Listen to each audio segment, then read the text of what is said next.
অরবিন্দ সাধক সংঘের সাপ্তাহিক অনুষ্ঠানে আমরা সকলে মিলিত হয়েছি। আমরা শ্রী অরবিন্দের প্রবন্ধ সংকলন দি আওয়ার অফ গড থেকে পাঠ এবং আলোচনার সঙ্গে যুক্ত আছি। প্রত্যেক দিনের মতো আজকের অনুষ্ঠান শুরু হচ্ছে উদ্বোধনী সঙ্গীতের মাধ্যমে। উদ্বোধনী সঙ্গীত পরিবেশন করছেন শ্রীমতী প্রণতি রায়।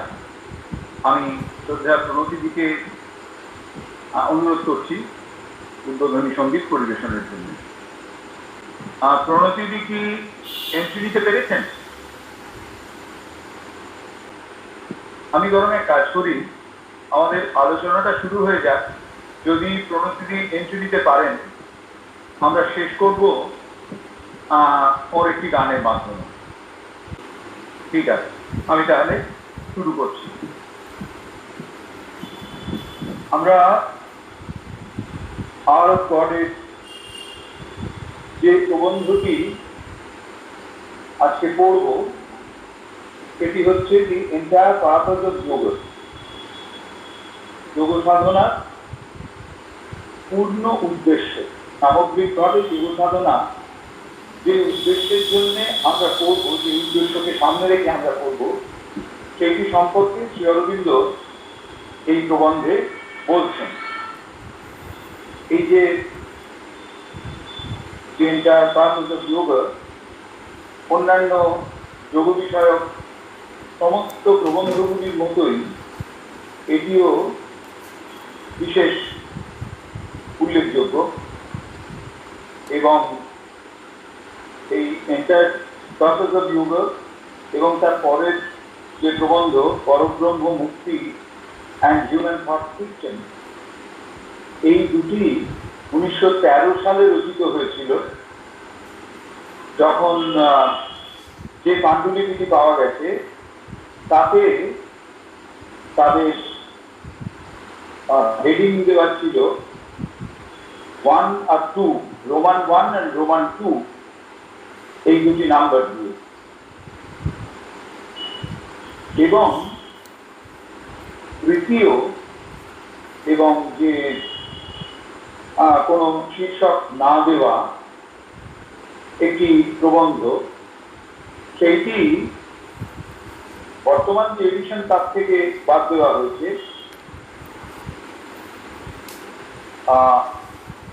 এই তিনটি প্রবন্ধ প্রথম পাবলিশ হয়েছিল অ্যাডভেন্ট পত্রিকায় 1954 সালে।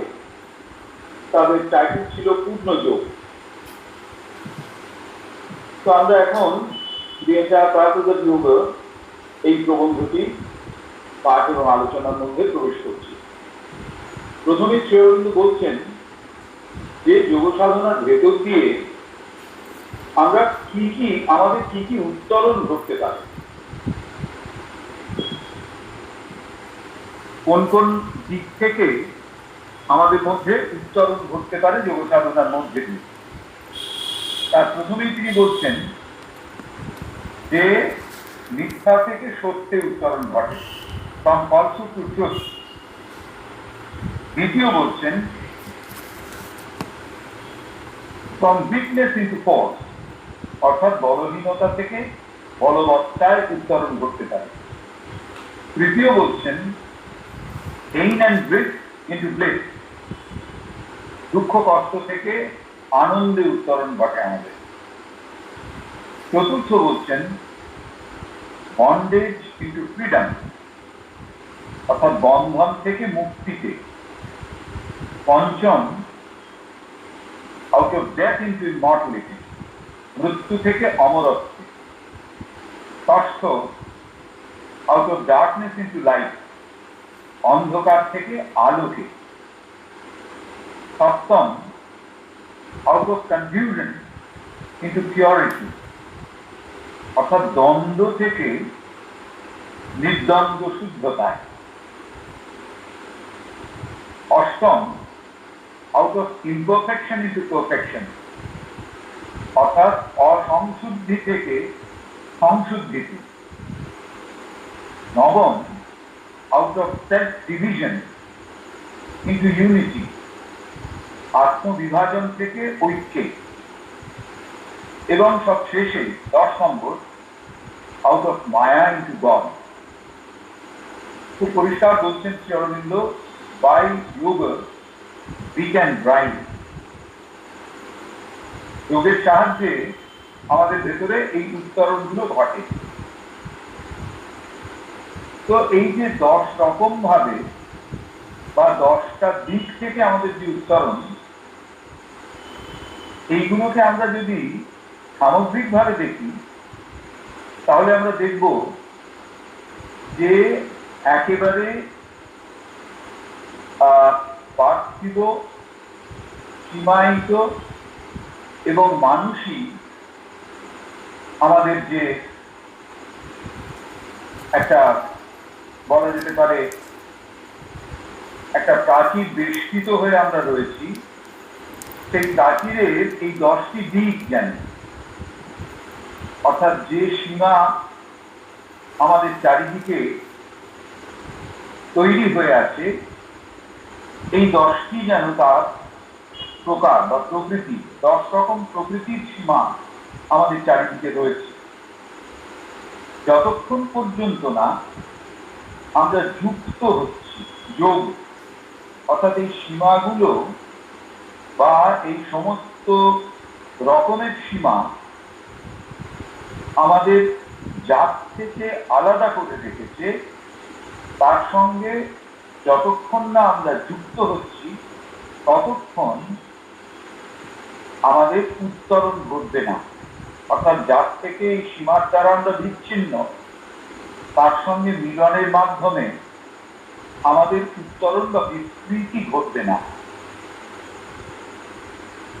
যেমন আমার একটা একেবারে অ্যানালজিক্যাল একটা ব্যাপার মনে এলো, সেটি হচ্ছে যে কেউ যদি কন্যাকুমারিকায় যান, কন্যাকুমারীর যে সাগর তট একেবারে সাধারণ ঠিক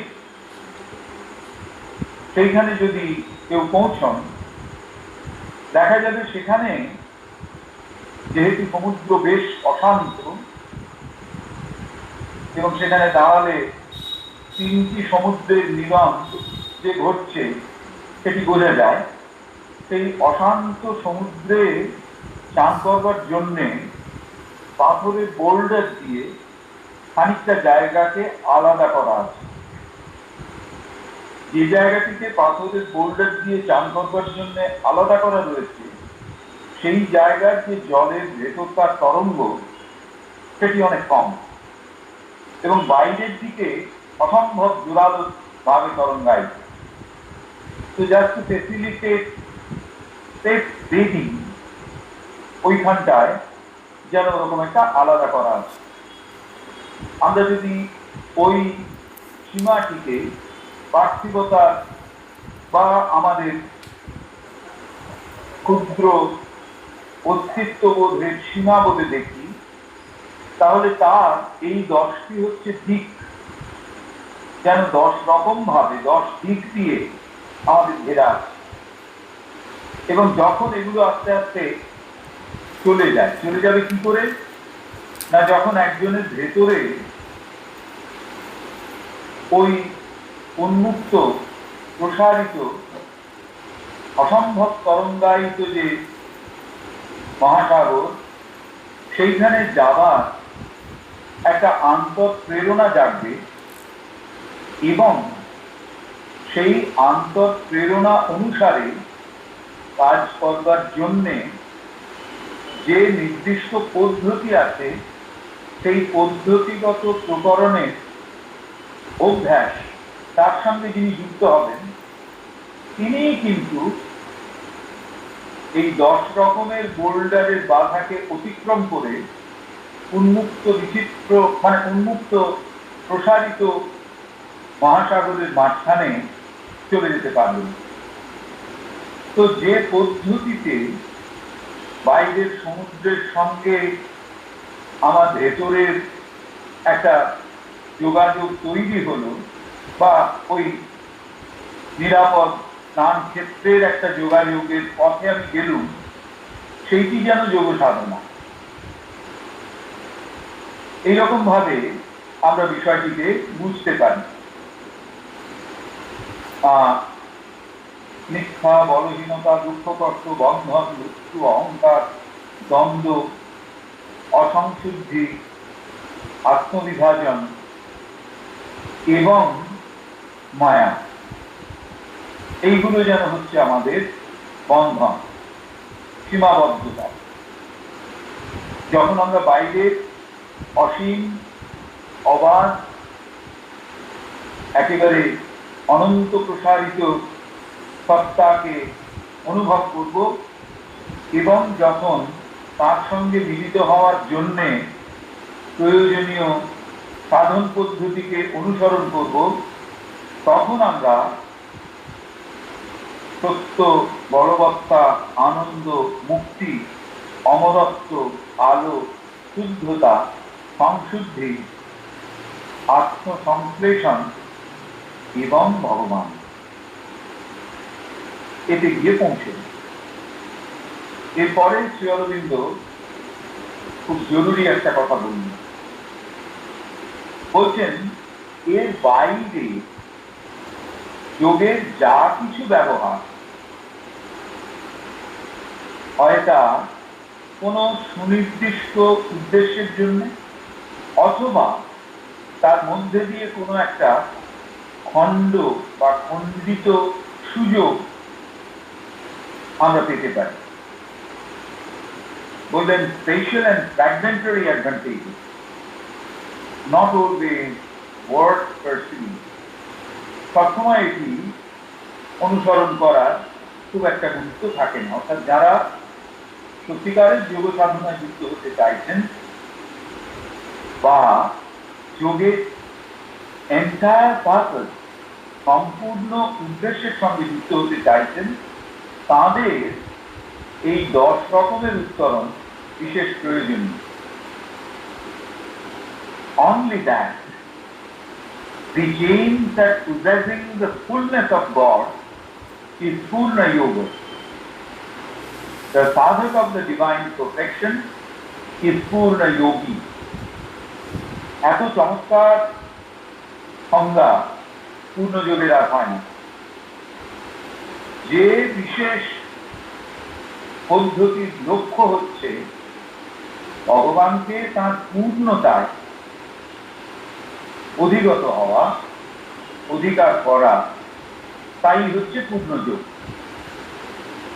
অর্থাৎ ভগবানকে তার পূর্ণতা, তার যত রকম দিক আছে, তার বলবত্তার দিক, তার আনন্দের দিক, তার মুক্তির দিক, তার মৃত্যুর দিক, তার কি বলে অমরত্বের দিক, আলোকের দিকেই সমস্ত দিক দিয়ে তাকে আমি বুঝতে পারছি, আমি একেবারে আমার নিজের করে বুঝতে পারছি। যখন আমরা পারি তখন তাকে বলা যেতে পারে পূর্ণ যোগ। এবং যিনি এই পথের সাধক, কি পথ না দিব্য সংশুদ্ধি। সংশুদ্ধি মানে পূর্ণতা, তাকে সম্পূর্ণভাবে পাওয়া। শুধুমাত্র তার বলবত্তার দিকটিতে আমি একটা বিরাট কাজ করে ফেলব, শুধুমাত্র তার বলবত্তার দিকটিতে আমি একটা বিরাট কাজ করে ফেলব, কিংবা শুধুমাত্র তার মুক্তির দিকটিতে আমি একটা সেই লক্ষ্যে এগোতে লাগলো, এইরকম খণ্ড বা অসম্পূর্ণ উদ্দেশ্য নয়। পূর্ণযোগীর উদ্দেশ্য হচ্ছে ডিভাইন পারফেকশন, দিব্য সংশুদ্ধি। সমস্ত দিক থেকে ধীরে ধীরে আমি সংশুদ্ধ হব। আচ্ছা, তাহলে এখানে খুব পরিষ্কার করে পূর্ণযোগকে সংজ্ঞায়িত করলেন শ্রী অরবিন্দ। এরপরে বলছেন যে আমাদের লক্ষ্য তবে কি হবে। দেখুন, খুব সূক্ষ্ম পার্থক্য। উদ্দেশ্য, কিসের উদ্দেশ্য? যোগ সাধনা। অতএব যোগ সাধনায় আমরা যদি যুক্ত হই, তাহলে আমরা সেই যোগ সাধনার পূর্ণ উদ্দেশ্যে পৌঁছবো কোন কোন দিক থেকে, সেটি প্রথমে বলা হলো। দ্বিতীয় বলা হচ্ছে, দ্বিতীয় স্তরে তিনি বললেন যে কোনো একটি বিষয়ের সঙ্গে যুক্ত হওয়ার সাধনা নয়, সম্পূর্ণরূপে ভগবানের সঙ্গে যুক্ত হওয়ার সাধনা, যাকে তিনি বললেন possessing the fullness of God, সেটি হচ্ছে পূর্ণযোগ। এবং যিনি সেই দিকে যাচ্ছেন তিনি হচ্ছেন পূর্ণযোগী। এরপরে বলছেন আমাদের লক্ষ্যটা কি হবে, তাহলে সেটি খুব পরিষ্কার করে বললেন our aim must be to be perfect as God in his being and bliss is perfect, pure as he is pure, blissful as he is blissful। প্রথম হচ্ছে আমাদের লক্ষ্য কি হবে না, ভগবানের মধ্যে যে সংশুদ্ধি আমরা দেখেছি, পারফেকশন, সমস্ত দিক থেকে নিখুঁত। কোন দিকে? In his being and bliss is perfect, তার অস্তিত্বের দিক থেকে এবং তার আনন্দময়তার দিক, সেই রকম পারফেকশন আমাদের ভেতরে আনতে হবে। ভগবান যেমন তার অস্তিত্ব এবং আনন্দময়তার দিক থেকে একেবারে সংশুদ্ধ, অর্থাৎ তার অস্তিত্বে একটা শাশ্বত ব্যাপার রয়েছে। His is not a fragmentary existence, তার অস্তিত্ব খণ্ডিত নয়। তাহলে কিরকম? His is a complete or never ending existence, অর্থাৎ তার অস্তিত্ব হচ্ছে শাশ্বত। তো এইরকম অস্তিত্ব এবং bliss is also perfect at each and every time the bliss is distinct, যে কোনো সময় ভগবানের চারিদিকে আনন্দের একটি আবহ থাকে। তো তাহলে আমাদের প্রথম লক্ষ্য হবে যে তার মতো সংশুদ্ধ এবং তার মতো আনন্দময় হয়ে থাকা।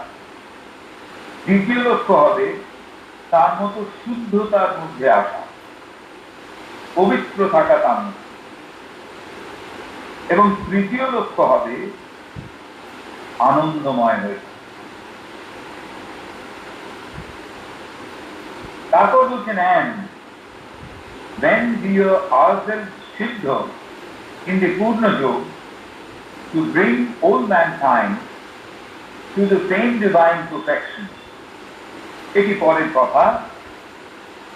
এবং তারপর যে কাজটি করতে হবে, যারা আমাদের ভেতরে যারা সত্যি সত্যি সেই রকম ভাবে সিদ্ধ হয়ে উঠব,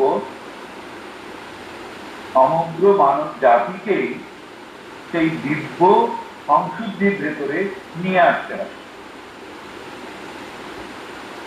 It doesn't matter if for the present we fall short of our aim, so long as we give ourselves wholeheartedly to the attempt, and by living constantly in it and for it, move forward even 2 inches upon the road. বলছেন যে যতক্ষণ পর্যন্ত না আমরা আমাদের সম্পূর্ণরূপে দিয়ে দিতে পারবো এই প্রয়াসে, এবং যতক্ষণ পর্যন্ত না আমরা নিরন্তর এই প্রয়াসের সঙ্গে যুক্ত থাকব, এবং এইভাবে থেকে অন্তত 2 ইঞ্চিও যদি আমরা এগোতে পারি, খুব সামান্য যদি আমাদের প্রোগ্রেস হয়, তাহলেও সেটা কিন্তু যথেষ্ট অগ্রগামী হয়। তো কাজেই আমাদের একেবারে অবিচলিত লক্ষ্য হবে সমগ্র যাত্রা সম্পূর্ণ করার একটা প্রয়াস। খানিক দূর এগিয়ে অনেকটা এগোনো হয়েছে বলে থেমে যাওয়া নয়। বলছেন যে ভগবান এই পৃথিবীতে অবতরণ করে সম্পূর্ণ হয়েছে কিভাবে না, মন এবং দেহরূপী একটি অস্তিত্বের মধ্যে দিয়ে। এই যে মন এবং দেহরূপী অস্তিত্বের ভিতর দিয়ে ভগবানের এই পৃথিবীতে অবতরণ পূর্ণ হয়েছে, সম্পূর্ণ হয়েছে, তাই হচ্ছে মানুষ। অর্থাৎ মানুষ বলতে আমরা বুঝি এই পৃথিবীতে ভগবানের অবতরণ নানা রূপে, এবং যাতে কেন অবতরণ করলেন তিনি, না যাতে তিনি সম্পূর্ণ হতে পারেন। তো এইটি হচ্ছে বলা যেতে পারে definition of humanity. In spite of the divine spread into each and every of this humanity, what is the rationale in dividing himself in so many fractions? তার উত্তর হিসেবে বলা যায় যে যেহেতু তিনি যতক্ষণ পর্যন্ত না নিজেকে নানানভাবে ভেঙে ফেলছেন ততক্ষণ পর্যন্ত সম্পূর্ণ হতে পারবেন না, সেই জন্যে এইভাবে মানুষ রূপে পৃথিবীতে অবতীর্ণ হয়েছে। বলছেন তার যে একেবারে চূড়ান্ত অস্তিত্ব, সমস্ত পরিপ্রকাশকে অতিক্রম করে গিয়ে তার যে অস্তিত্ব, তাকেই আমরা বলছি। এবং হ্যাঁ, তার সঙ্গে তার যে জ্ঞানের পূর্ণতা, তাকেই আমরা বলছি কি না অ্যাবসলিউট পরব্রহ্ম, অর্থাৎ চূড়ান্ত পরব্রহ্ম। এবং এই তিনি হচ্ছেন কি, which contains and upholds the universe, সমগ্র বিশ্বকে, সৃষ্টিকে তিনি ধারণ করে রয়েছেন এবং ক্রমশ তাকে আরো আরো উন্নত করে তুলছে, ক্রমশ তাকে আরো এগিয়ে নিয়ে যাচ্ছে। তিনি হচ্ছেন সেই অস্তিত্ব যিনি এই মহাবিশ্ব হয়ে গেছেন, এবং তিনি হচ্ছেন এই মহাবিশ্ব এবং যা কিছু তার ভেতরে রয়েছে।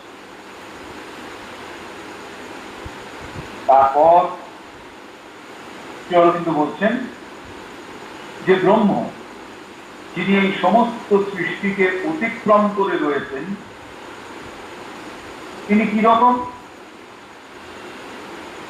না, তিনি কন্টিনেন্ট, ইউনিভার্সাল অ্যান্ড ইন্ডিভিজুয়াল। একদিকে তিনি কন্টিনেন্ট, সংহত, একদিকে তিনি ইউনিভার্সাল, মহাবৈশ্বিক, সারা সৃষ্টির মধ্যে ছড়িয়ে আছেন, আবার একদিকে তিনি ইন্ডিভিজুয়াল, একেবারে ব্যক্তিগত স্তরেও তিনি রয়েছেন। তো তাহলে এই যে তার বিভিন্ন রকম স্থিতি ব্রহ্মে, তিনি সর্বব্যাপী, তিনি বিরাট, তার যে এই নানা রকমের স্থিতি, সংহত, মহাবৈশ্বিক এবং ব্যক্তিগত, এবং অবশ্যই তার সঙ্গে ট্রান্সেন্ডেন্ট অর্থাৎ পরাৎপর, এই তিন রকম স্থিতি আমাদের কাছে আসে এবং রক্ষিত হয় দিব্য ব্যক্তিত্বের প্রকাশের ভেতর।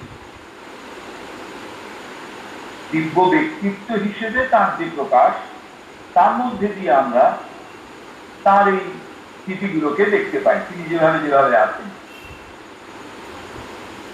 বলেন he is both the existence and the state of existence. তিনি হচ্ছেন যা আছে, যা অস্তিত্ব রক্ষা করছে, এবং যেভাবে তা অস্তিত্ব রক্ষা করছে, অর্থাৎ whether transcendent in existence, whether continent in existence, whether universal so far as existence is concerned, and whether individual, so far as the existence is concerned. এই সব রকমের মধ্যেই কি হয়েছে না, তিনি both existence and state of the existence, ভগবান নিজেই যা কিছু রয়েছে আর যে অবস্থায় রয়েছে সবই কি। We call the state of existence the impersonal Brahma, the existence the personal Brahma. ব্রহ্মের তিনটি দিক। এক হচ্ছে নৈর্ব্যক্তিক ব্রহ্ম, অর্থাৎ এখানে ব্যক্তি স্বাতন্ত্র্যকে উত্তীর্ণ হলে আমরা পাচ্ছি ভগবানকে নৈর্ব্যক্তিক হিসেবে। এক্সিস্টেন্স অর্থাৎ যখন তিনি এই সমগ্র সৃষ্টির মধ্যে প্রকীর্ণ রয়েছেন তাকে পাচ্ছি অস্থি হিসেবে, আর তাকে পাচ্ছি ব্যক্তিগত স্তর, অর্থাৎ যখন তিনি নৈর্ব্যক্তিক তখন তিনি পরাস্পর, আর যখন তিনি ব্যক্তিক তখন তিনি বিশ্বগত। এদের মধ্যে কোনো তফাৎ নেই। শুধুমাত্র কিসে তফাৎ না, আমাদের চেতনা যে লীলা চলছে এই দুরকম অস্তিত্বকে ঘিরে, সেইখানে তফাৎ। ওই যে আমরা স্বতন্ত্র করলুম impersonal Brahma and existence personal ব্রহ্ম, এই দুরকম যে তফাৎ করলুম, সেই আমাদের চেতনা যা দুজনকে আলাদা করে ধরল সেই জায়গাতেই কিন্তু পার্থক্য। যেমন আমরা যখন বলি মানব দেহ, তখন একটা সামগ্রিকতা বোঝাই। আবার আমরা যখন বলি এটা হাত, এটা পা, এটা মাথা, তখন আমরা মানব দেহকেই রেফার করি, কিন্তু তার স্বতন্ত্র অঙ্গ সংস্থানের উপরে বিশেষ নজর দিই। তো এই হচ্ছে পার্থক্য। যখন আমরা বলছি যে তিনি ইম্পার্সোনাল, এবং যখন আমরা বলছি তিনি পার্সোনাল এন্ড এক্সিস্টেন্ট, আসলে আমাদের দৃষ্টিভঙ্গির তফাৎ, আমাদের চেতনার লীলার তফাৎ, প্লে অফ আওয়ার কনসেপ্ট, আমাদের চেতনা কিরকম ভাবে তাকে বুঝে নিচ্ছে তার তফাৎ। কারণ বলছেন প্রত্যেকটি নৈর্ব্যক্তিক স্থিতি নির্ভর করে কিসের উপরে না, পরিপ্রকাশিত অথবা গুপ্ত কোনো একটি ব্যক্তিত্ব তার, এবং এমনকি সেই নৈর্ব্যক্তিকতা নিজেকে মানে ওই ব্যক্তিত্বকে উন্মোচিত করতে পারে যাকে তা ধরে রাখে এবং যাকে তা ঢেকে রাখে। এবং প্রত্যেক ব্যক্তিত্ব নিজের প্রতি বিশেষ এক রকমের বৈশিষ্ট্য আরোপ করে এবং can plunge itself into an impersonal existence, নিজেকে তারা ডুবিয়ে দিতে পারে একটা নৈর্ব্যক্তিক অস্তিত্বের মধ্যে। যেমন এই জায়গাটি প্রথমে বললেন there is no difference between them except to the play of our consciousness, আমাদের চেতনা প্রয়োগের ভিত্তিতে এদের পার্থক্য, অর্থাৎ নৈর্ব্যক্তিক ব্রহ্ম এবং ব্যক্তি কেন্দ্রিক ব্রহ্ম, এদের যে পার্থক্য সেইটা হচ্ছে এই দিক থেকে। আর দ্বিতীয় যে কথাটি তিনি বলছেন সেটি হচ্ছে আরো প্রণিধানযোগ্য। for every impersonal state depends upon a manifest or secret personality and can reveal the personality which it holds and veils. অর্থাৎ এই যে নৈর্ব্যক্তিক স্থিতি, প্রত্যেকটি নৈর্ব্যক্তিক স্থিতি নির্ভর করছে কিসের ওপরে? না, প্রত্যেকটি নৈর্ব্যক্তিকতার ভেতরে একটা গুপ্ত সংগুপ্ত ব্যক্তিত্বের প্রকাশ থাকে। এটি হলো প্রথম কথা। প্রত্যেকটি নৈর্ব্যক্তিক স্থিতির অন্তরে একটি ব্যক্তিত্বের প্রকাশ থাকে এবং সেই ব্যক্তিত্ব উন্মোচিত হয়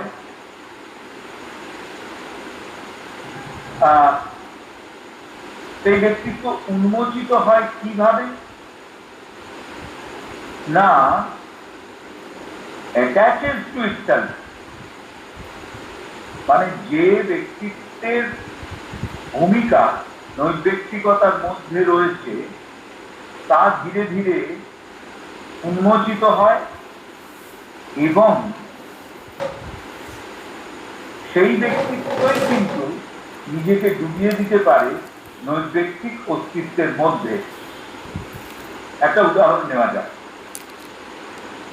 যখন আমরা কোনো একটি বিশেষ বিষয়কে আলাদা করে দেখি,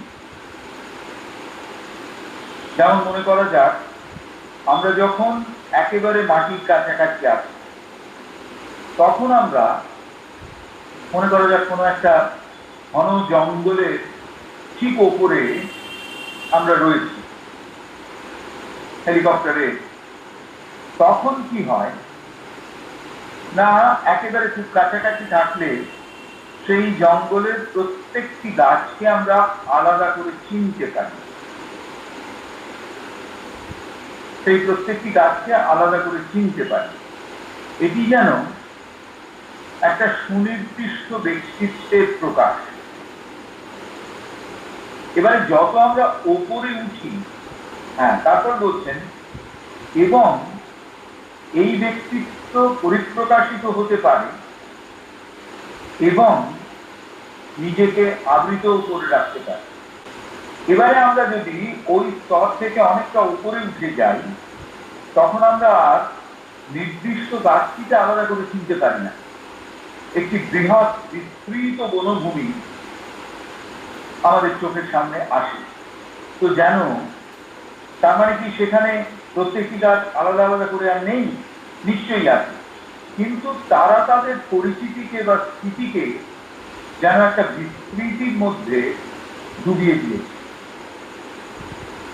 This they can do because personality and impersonality are merely different states of self-consciousness in one absolute being.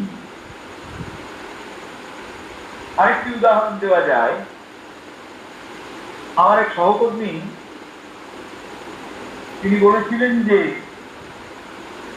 আমি যখন আমার নিজের রাজ্য থেকে অন্য একটি রাজ্যে বদলি হয়ে গেলেন, তিনি তামিলনাড়ুর লোক ছিলেন, তিনি বলছেন আমি যখন তামিলনাড়ু থেকে গুজরাটে বদলি হয়ে গেলাম, তখন আমি সেখানে খোঁজ করতে লাগলাম যে সেখানে কোনো তামিলনাড়ুর মানুষ আছেন কিনা।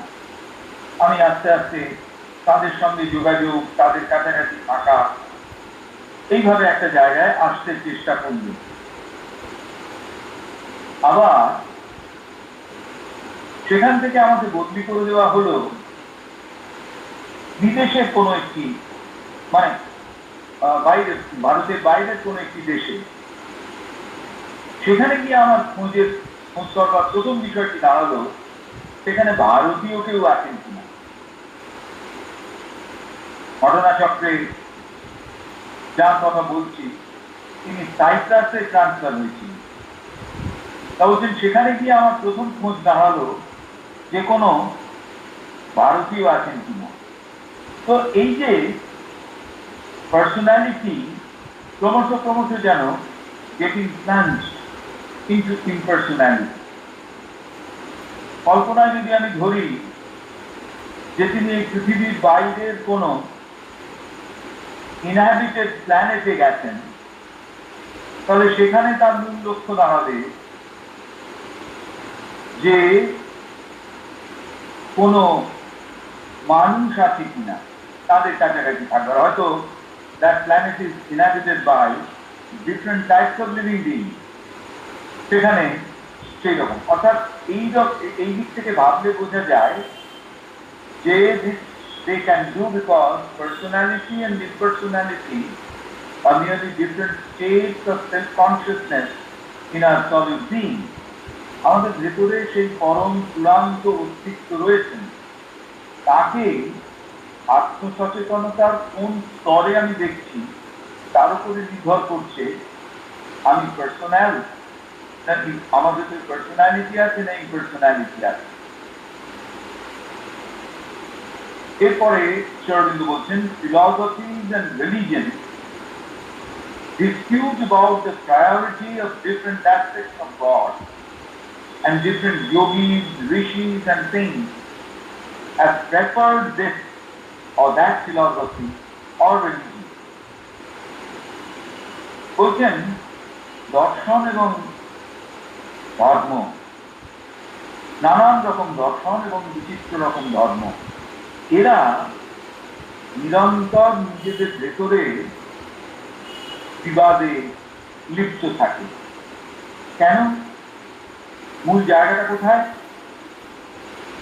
মতভেদের জায়গাটা priority of different aspects of God and different yogis, rishis and things. অর্থাৎ ভগবানের কোন দিকটিকে আমি অগ্রাধিকার দেব। বৈষ্ণব বলছেন তার ভালোবাসার দিক থেকে অগ্রাধিকার দিতে হবে, শাক্ত বলছেন তার শক্তির দিক থেকে অগ্রাধিকার দিতে হবে, শৈব বলছেন তার কল্যাণময় দিক থেকে অগ্রাধিকার দিতে হবে। তো এই যে নানান রকম ধর্মের ভেতরকার ভাব, সেগুলো যেমন ঠিক সেই রকম এক একটি ধর্মের সুনির্দিষ্ট পথ অবলম্বনকারী সাধক, তাদের উপর নির্ভর করে যোগী ঋষি, তাদের উপর নির্ভর করে এইরকম একটা পার্থক্য হয়ে যায়। তো এই প্রায়োরিটির ওপরে ফিলসফিজ এন্ড রিলিজিয়ন ডিসপিউট, তাদের ভেতরে একটা ডিসপিউট চলতে থাকে, একটা গোলমাল চলতে থাকে। তাহলে আমাদের কাজ কি? বলছেন আমাদের এইরকম কোন বিতর্ক বিবাদে যুক্ত হওয়া আমাদের কাজ নয়। আমাদের কাজ হচ্ছে কি? to realize and become all of that, not to follow after any aspect to the exclusion of the rest, but to embrace God in all his aspects and beyond aspects. আমাদের কাজ হচ্ছে to become all of them, যত রকম ভগবানের যত রকম দিকের কথা বলা হয়েছে সেই সব হয়ে ওঠা, ভালোবাসার দিক, শক্তির দিক, কল্যাণের দিক, সংরক্ষণের দিক, সব হয়ে ওঠা। ভগবানের কোনো একটি বিশেষ দিককে অনুসরণ করছি, বাকি দিকগুলোকে অনুসরণ করছি না, সেটা নয়।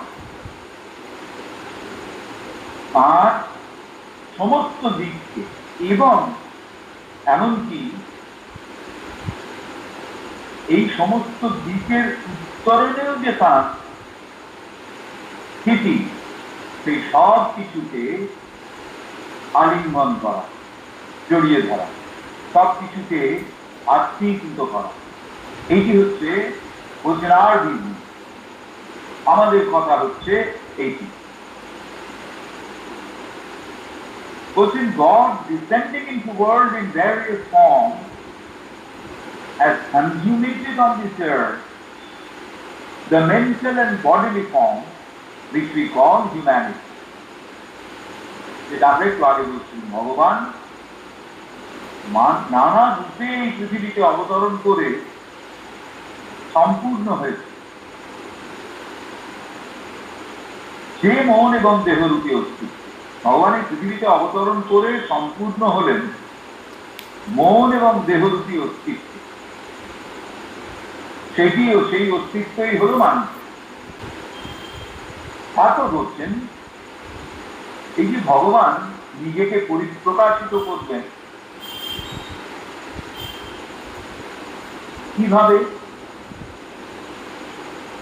বললেন through the play of all the burning souls of Vastraya Asthan লীলার মধ্যে, through the play of this all the burning souls with his own formative will or shakti, or shakti। তাহলে দ্বিতীয় কি হলো, এই লীলা চলছে কিভাবে, তার নিজের রূপদানকারী শক্তির সাহায্য। লীলা মানে খেলা, খেলা চলতে গেলে অনেক খেলোয়াড়ের প্রয়োজন এবং এই খেলোয়াড়রা ভিন্ন ভিন্ন হবে। সুতরাং তাকে নিজেকেই নানান রূপে রূপায়িত করতে হবে, তার জন্য প্রয়োজন শক্তি। তো তাহলে নিজেকে পরিপ্রকাশিত করছেন ভগবান প্রথমত সর্বাশ্রয় আস্থান লীলার মধ্যে দিয়ে, দ্বিতীয়ত সেই লীলা চলছে ভগবানের নিজের রূপদানকারী শক্তির সাহায্যে। আর এই শক্তি কি, শক্তি আদতে হলো অস্তিত্বের ছন্দ। একদম পরিষ্কার, তিনটি স্তর। প্রথম স্তরে play of the whole governing soul, দ্বিতীয় স্তরে it is own formative will of shakti, তৃতীয় স্তরে a rhythm of existence which matter is of which matter is the lowest term and pure being highest. এই যে তৃতীয় ধাপ ছন্দ, এই ছন্দে তাহলে এই তিন রকম, এবং এই পরিপ্রকাশে যে নিম্নতম বিষয়টি সেটি হচ্ছে জড়, আর উচ্চতম বিষয়টি সেটি হচ্ছে শুদ্ধ অস্তিত্ব। তাহলে এই নানান রকম ভাবে প্রকাশের যে গ্রেডেশন, তার ভেতরে একদিকে রয়েছে শুদ্ধ অস্তিত্ব আর একদিকে রয়েছে জড়। বলছেন মন এবং প্রাণ তারা কোথায় রয়েছে, তাহলে ম্যাটার হচ্ছে একেবারে, জড় হচ্ছে একেবারে নিম্নতম। জড়কে আমরা দেহের সঙ্গে তুলনা করতে পারি। আমাদের অস্তিত্ব নিয়ে যখন আমরা ভাবি তখন এই অস্তিত্বের নিম্নতম বিষয়টি হল ম্যাটার বা দেহ।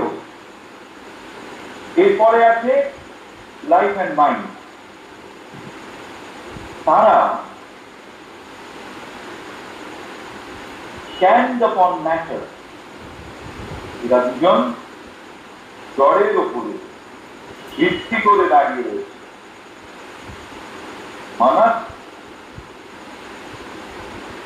and prana stand on annam, অর্থাৎ অন্ন মানে হচ্ছে জড় বা দেহ।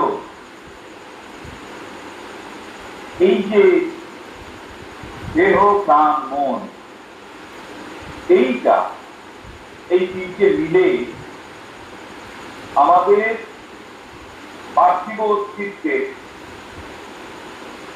নিম্নতর গঠনটি সম্পূর্ণ করে। একে বলে অপরার্ধ। অর্ধ কিরকম অর্ধ? অপরাধ।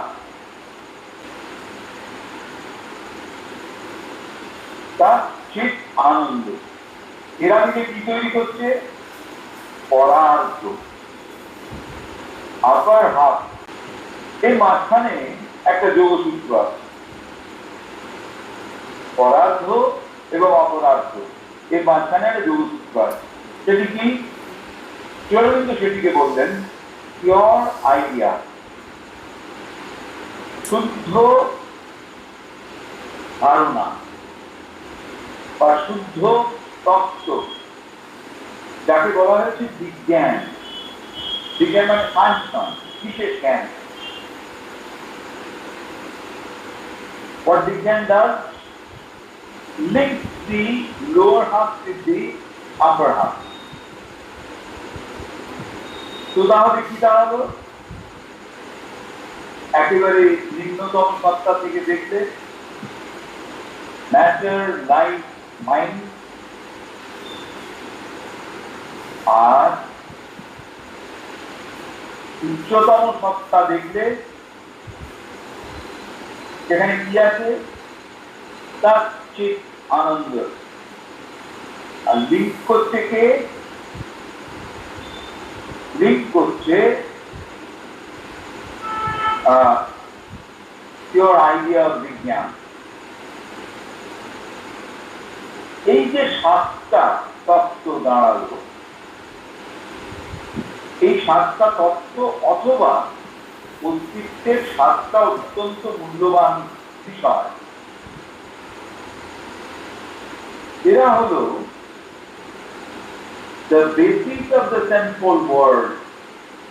এরা মিলে একটা সপ্ত ব্যাহৃতি জগৎ তৈরি হয়। আমাদের প্রাচীন পুরাণে এদের কিরকম ভাবে নাম করা আছে? নাম দেওয়া আছে ভূত, ভুবা, স্বা। ভূতলোক, ভূগর্ভলোক, স্বর্গলোক, মহা, জানা, তপা, আর সত্যলোক। অর্থাৎ ভূত মানে ফিজিক্যাল ওয়ার্ল্ড, ভুবা মানে স্কাই ও অ্যাস্ট্রাল ওয়ার্ল্ড, স্বা মেন্টাল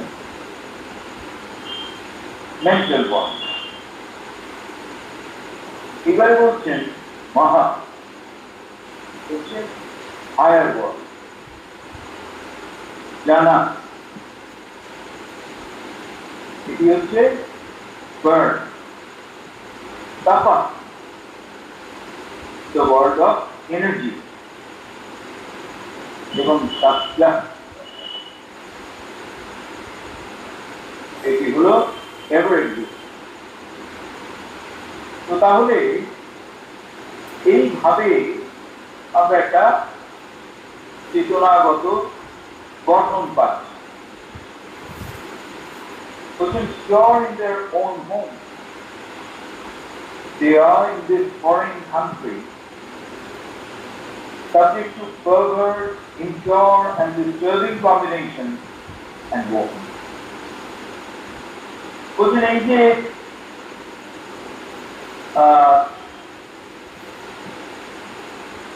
যখন তারা নিজেদের ঘরে থাকছে, যখন তারা নিজেদের টিকিতে থাকছে, তারা যেন in this foreign country subject to perverse, impure and disturbing combinations, তারা যেন কোন একটা বিদেশে এসে পৌঁছেছে।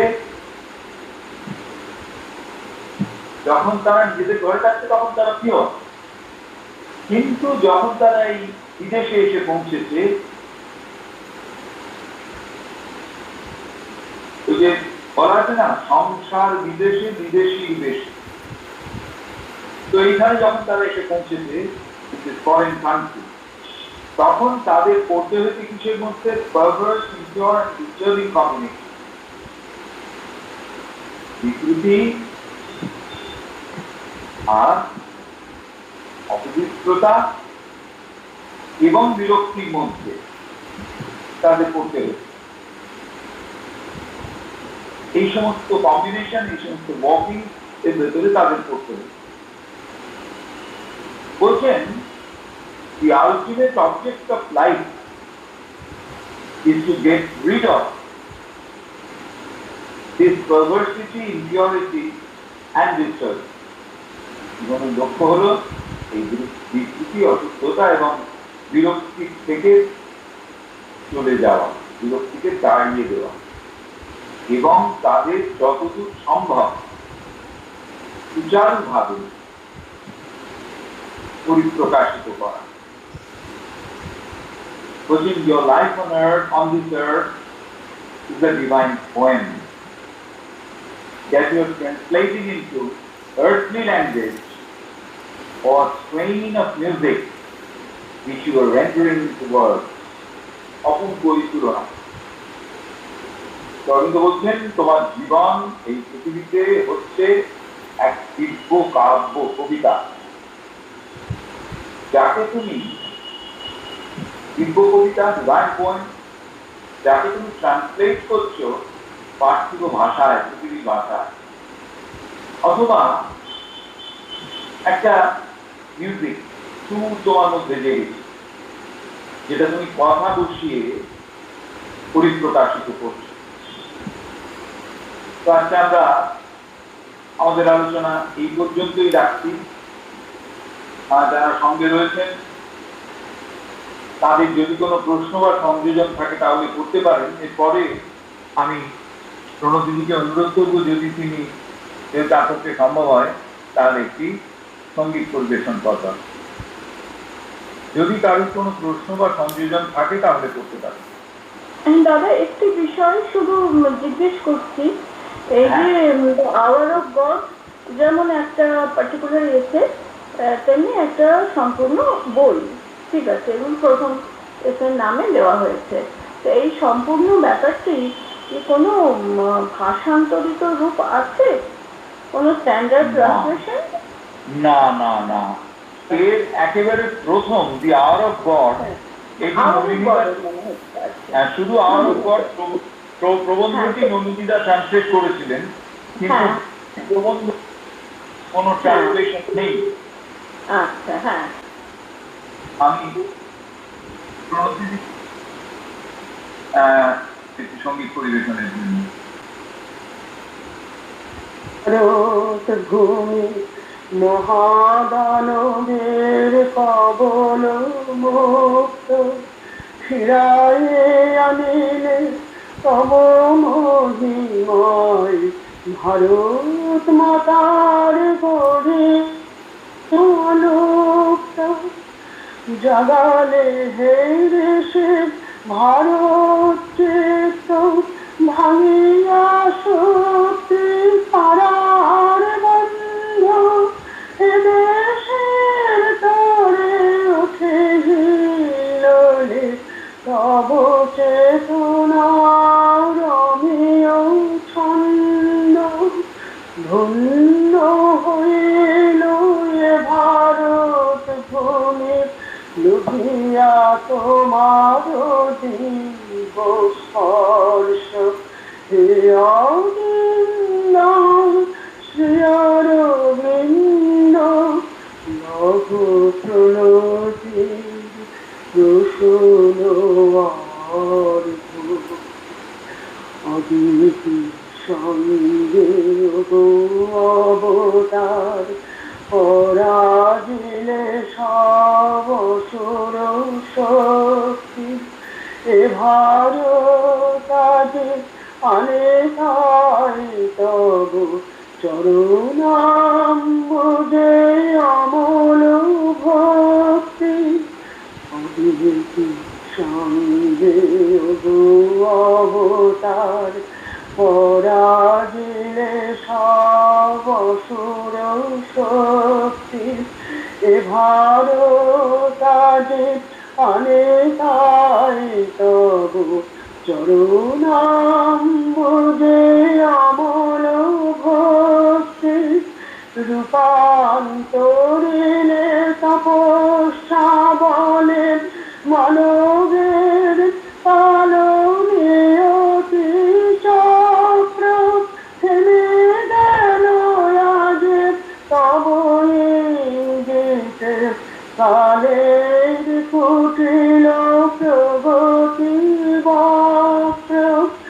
ধন্য হইল এ ভারত ভূমি লোভিয়া তোমার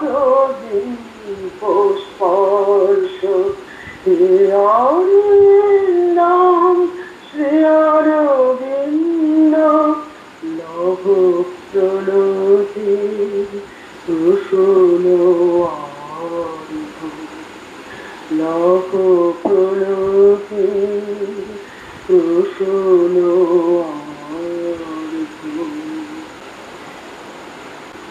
আমরা একটি অপূর্ব সঙ্গীত পরিবেশনের মধ্যে দিয়ে আমাদের এই অনুষ্ঠান শেষ করলুম।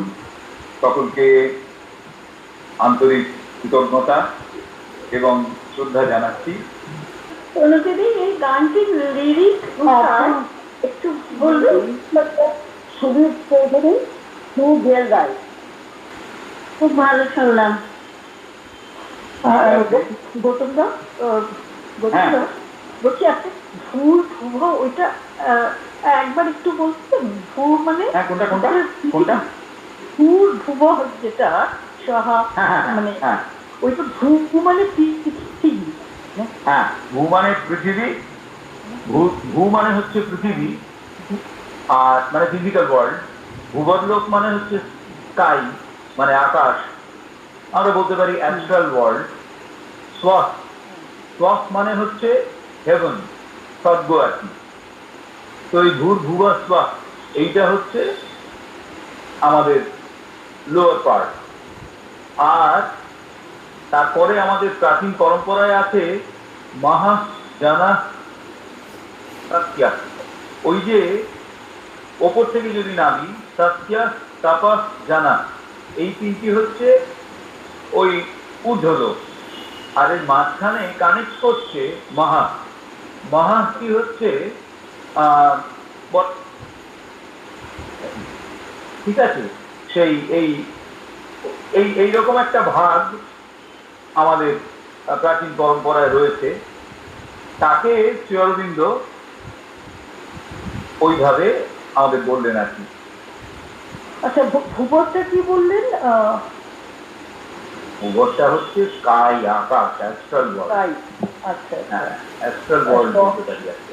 সহাটা হচ্ছে সোয়াটা হচ্ছে হেভেন। দুটোর আলাদা। অনেক ধন্যবাদ। ঠিক ঠিক।